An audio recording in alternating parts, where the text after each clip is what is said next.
The Manchester United issues have been left unresolved in the January transfer window.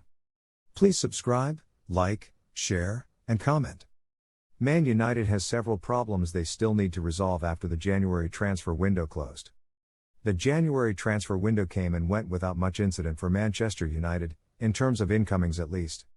While several stars made their desire to leave Old Trafford well known, with Anthony Martial and Donny van de Beek being the lucky few to get their wishes granted, there were few other issues resolved.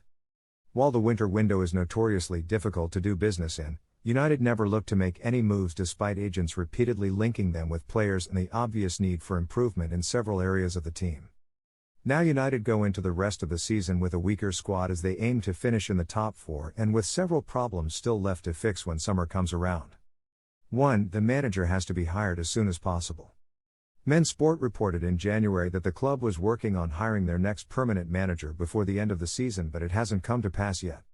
United's lack of activity in the market probably has much to do with the fact that any player interim boss Ralf Rangnick signed may not be favored by whoever comes in to take his place, so the sooner that person is in the better, so plans for the summer market can be put in place.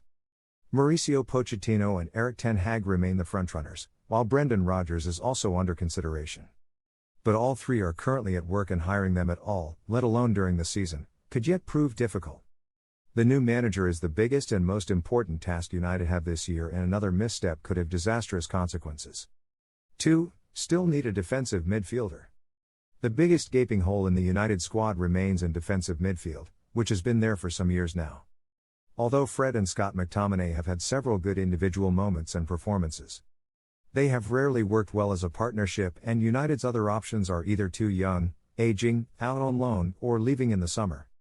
Declan Rice is the top target and he would be a great solution, but competition for his signature will be fierce and the price steep. The issue must be resolved in the summer either way, or another season of drastic underachievement will likely be on the cards. 3. Replacing the exodus.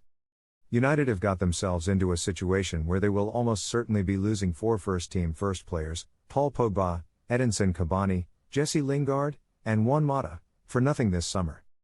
With Anthony Martial and Donny van de Beek potentially wanting to turn their loans to permanent departures as well, the first-team squad could look a little light on numbers. This isn't necessarily a bad thing, as it's been repeatedly stated how bloated the squad is at present, but it all depends on how the club goes about replacing those who leave.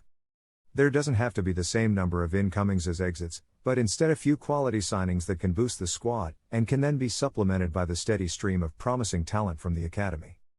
4. Contracts to be sorted.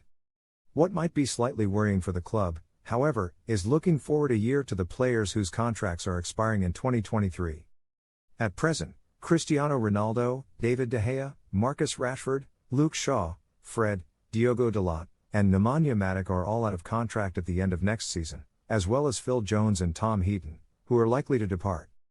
That leaves 7 first-team regulars coming to the end of their deals, which is going to lead to a busy and expensive 18 months for United. Some pretty important players, too. On big money.